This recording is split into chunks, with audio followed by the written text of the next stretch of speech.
Xtenso करने जा रहे हैं। बिफोर लुक क्लाइंट के हेड्स की देख लें, बहुत ज़्यादा बालों में वेव तो नहीं है, लेकिन बालों में टेंगल्स बहुत ज़्यादा पड़ जाती हैं। और अभी हमने इन्हें क्लैरिफाइंग शैम्पू से एक दफ़ा वॉश करवाया है, जिससे बाल जो है वो इस कंडीशन में आपको नज़र आ रहे हैं। ठीक है, प्रोडक्ट हम लोगों ने ले लिया हुआ है, नॉर्मल वाला प्रोडक्ट इसमें यूज़ होगा एक्सटेंसो का। ठीक है, और इसे अप्लाई किस तरह से करना है, बहुत सारी वीडियोज़ आप लोगों के लिए चैनल पर अपलोड करते रहते हैं ताकि आप लोगों की हेल्प हो सके। ठीक है, और ये हमारे रियल वाली क्लाइंट्स होते हैं कि जो हमारे पास सर्विसेज लेने के लिए आते हैं, और उनकी जो वीडियोस होती हैं उनके हेयर्स की, या जो भी हम प्रैक्टिकल उन पे कर रहे होते हैं, वो आप लोगों के साथ शेयर किए जा रहे होते हैं। और वजह ये होती है ताकि आपको अंदाज़ा हो सके कि क्लाइंट के हेयर्स के ऊपर हमने किस तरह से काम किया, किस तरह का हेयर था, कौन कौन सी प्रॉब्लम्स को फेस करना पड़ा। इन सब को देखते हुए आप लोगों के साथ जो है वीडियोज़ को शेयर किया जा रहा होता है। और यहाँ पर क्योंकि क्लाइंट के हेयर्स काफ़ी लेंथी बाल हैं, ठीक है, तो इसको आपने इस तरह से प्रोडक्ट अप्लाई करना है। आपने उतना सेक्शन लेना है जितना आप आसानी से उसको होल्ड कर सकें। ठीक है, अगर आप बिगिनर हैं तो आप बिल्कुल स्मॉल सेक्शन पर भी काम कर सकते हैं। ठीक है, अच्छा, यहाँ पर हम लोगों ने सेक्शन बाय सेक्शन जो है वो एक एक स्टेप लेना है और इस पर अपनी प्रोडक्ट एप्लीकेशन इस तरह से करनी है कि प्रोडक्ट बहुत ज़्यादा घना भी ना हो, ठीक है, लेकिन इतना कम भी ना हो कि आपका प्रोडक्ट सही से अप्लाई ही ना हो। हर बाल तक जो है वो प्रोडक्ट की एप्लीकेशन होनी चाहिए। हर प्रोडक्ट तक आपका जो आपका स्ट्रेटनिंग वाला मटेरियल है एक्सटेंसो का, वो प्रॉपर पहुंचना चाहिए, तभी आपको प्रॉपर रिजल्ट मिलेगी। बाज़-औक़ात यहीं पर हमारी मिस्टेक ये हो जाती है कि हमारे जब प्रोडक्ट की एप्लीकेशन होती है वो हर बाल तक पहुँचती ही नहीं है, जिससे हर बाल का क्यूटिकल जो है वो यानी कि ब्रेक नहीं होता है, सॉरी बाउंड जो है वो ब्रेक नहीं होता है, और फिर बाल जो है वो वैसे का स्ट्रेट नहीं होता है जैसा का हर बाल, और दरमियान में से आपको बालों में फ्रीज नज़र आ रहा होता है। तो उसकी एक मेन रीज़न ये भी हो सकती है कि आपका प्रोडक्ट ही हर बाल तक नहीं पहुंचता होगा। इसलिए आपने पहले प्रोडक्ट इस तरह से अप्लाई करना है, उसके बाद कॉम्ब की मदद से उसे स्प्रेड करना है, उसके बाद फिर आपने हाथों की मदद से उसको जो है वो अच्छे से स्प्रेड करना है, ताकि आपका प्रोडक्ट जो है वो इस चीज़ की आपको तसल्ली हो जाए कि प्रोडक्ट जो है वो आपका अच्छे से अप्लाई किया जा रहा है। और यहाँ स्टेप बाय स्टेप जो है हम अपने प्रोडक्ट को अप्लाई कर रहे हैं। ठीक है, सबसे पहले हम रूट्स को छोड़ते हुए तकरीबन कुछ सेंटीमीटर बालों को छोड़ देते हैं, लेकिन अगर बाल आपका रूट्स के पास से बहुत ज़्यादा बेबी होता है तो फिर आपको सिर्फ स्कैल्प को छोड़ के उसको अप्लाई करना होता है, क्योंकि अगर रूट्स में सही से एप्लीकेशन नहीं होगी, ठीक है, यानी कि रीज़न ये होता है, बाज़ हमारे पास क्लाइंट इस तरह का आता है कि उसका रूट्स वाला बाल ही बहुत ज़्यादा बेबी होता है। ठीक है, और उसको चाहिए होता है, मेन उसका मसला होता है कि वो रूट्स वाले बालों से तंग आया हुआ है, क्योंकि वो बहुत फ्लफ़ी दिखता है, बहुत ज़्यादा रफ दिखता है। तो उस सूरत में फिर आपको 90 एंगल पे बालों को उठा के बालों को रूट्स के पास तक से, यानी सिर्फ आपके स्कैल्प पर उसको टच नहीं करना है, अदरवाइज़ आपने पूरे हेयर्स के ऊपर यानी कि रूट्स के पास तक से लेकर सिर्फ 1 सेंटीमीटर आप दूर रखें, यानी स्कैल्प्स पे अप्लाई मत होने दें, और उसे फिर आपने इस तरह से जो है वो अप्लाई करना है, ताकि आपका प्रोडक्ट अच्छे से जो है वो अप्लाई हो पूरे बालों पर। अब आपका ज़ाहिर है हमने वन साइड पे जो साइड थी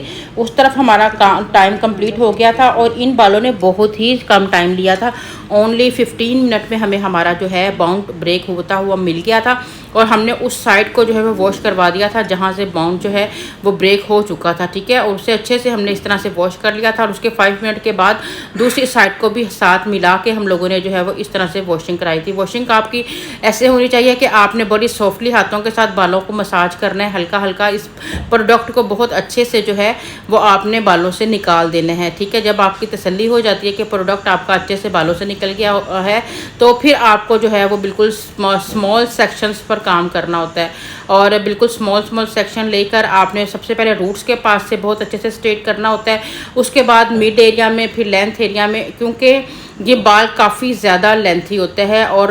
जब आप स्ट्रेटनिंग कर रहे होते हो तो आपका फोकस जो है वो बाल के हर हिस्से तक होना चाहिए, तभी सारा का सारा बाल स्ट्रेट होगा। अगर आप ओनली रूट्स पे ज़्यादा या फिर लेंथ पे कम टाइम देंगे तो इससे हो सकता है कि आपके बालों पे वो रिज़ल्ट नहीं आए। ठीक है, इसलिए सबसे ज़्यादा जो ज़रूरी होता है वो आपका रूट्स के पास वाला बाल होता है। रूट्स के पास वाले बाल को आप जो है वो तकरीबन 5 से 6 बार अच्छे से स्ट्रेट कर लें, उसके बाद मिड के बालों को करें, फिर लेंथ के बालों को करो, और फिर सारे बालों ही को जो है वो बहुत ही अच्छे से से जो है वो स्ट्रेट करना है। और स्ट्रेटनिंग के लिए जो सेक्शन आपका इतना होना चाहिए कि अगर आप उसे अपनी हथेली पे रखें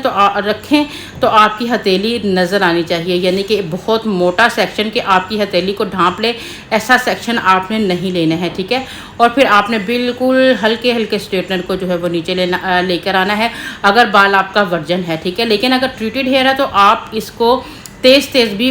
स्ट्रेटनर को बालों से गुजार सकते हो, ठीक है। लेकिन क्योंकि यहाँ हमारा बाल वर्जन है तो बिल्कुल स्लो आपने जो है वो अपने स्ट्रेटनर को नीचे की तरफ इस तरह से लेकर आना है, ठीक है। और इस तरह से लाते हुए आपने पूरे बालों को जो है वो बहुत ही अच्छे से जो है वो स्ट्रेट कर लेना है।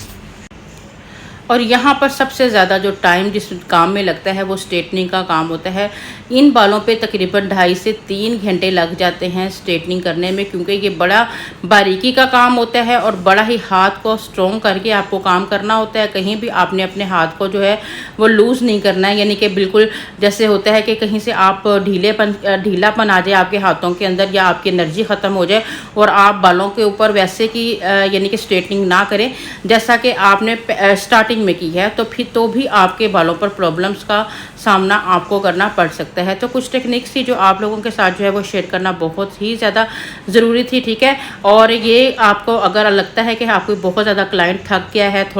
थोड़ी देर आप उसको जो है वो छोड़ दें ताकि वो थोड़ा सा इधर उधर घूम ले, सांस ले ले ज़रा, क्योंकि बैठ के एक ही जगह स्टिल क्लाइंट की भी जो है वो बस हो जाती है। और अक्सर क्लाइंट थोड़ा सा जो है वो थकन फील कर रहा होता है, या फिर आपका वो बच्चा जो स्ट्रेटिंग कर रहा होता है उसे भी थोड़ा सा आपको जो है वो रिलैक्स देना चाहिए अगर उसको लगता है कि उसकी एनर्जी थोड़ी डाउन हो रही है, क्योंकि 5 मिनट के रिलैक्स के बाद आप इस चीज़ को खुद ही फील कर लेंगे कि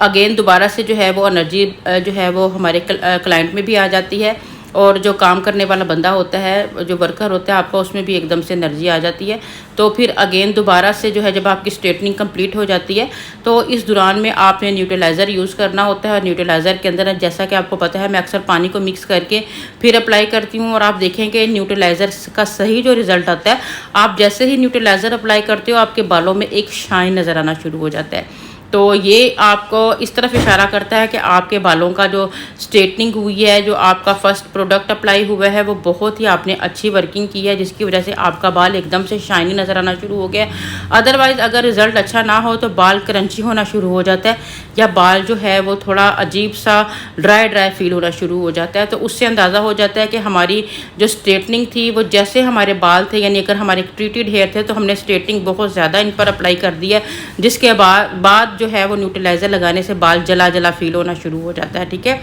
वैसे भी डायरेक्ट न्यूट्रलाइज़र को, जहाँ तक मेरा ख्याल है हर एक का अपना एक्सपीरियंस होगा, न्यूट्रलाइज़र को आप जो है वो डायरेक्ट अप्लाई मत करें, इसके अंदर कोई ना कोई थोड़ा पानी ऐड कर लें, ठीक है। मैं तो जितना न्यूट्रलाइज़र होता है उसमें उतना ही पानी मिक्स करके तो फिर बालों पर जो है वो अप्लाई करती हूँ और बहुत ही मज़े का जो है वो रिज़ल्ट हमें मिल जाता है, ठीक है। इस तरह से जो है हमने स्टेप बाय स्टेप यहाँ पर पूरे बालों पर न्यूट्रलाइज़र लगा दिया और अपने क्लाइंट को जो है वो इस चीज़ का बता दिया है कि आपने अब अपने सर को इधर उधर जो है वो हिलाना झुलाना नहीं है, ठीक है। एक ही जगह आपने स्टिल करके अपने क्लाइंट को जो है वो बिठा देना है, क्योंकि इस दौरान में फिक्सर अपना काम करेगा और आपका बाल जो है वो एकदम से जो है वो स्ट्रेट हो जाएगा।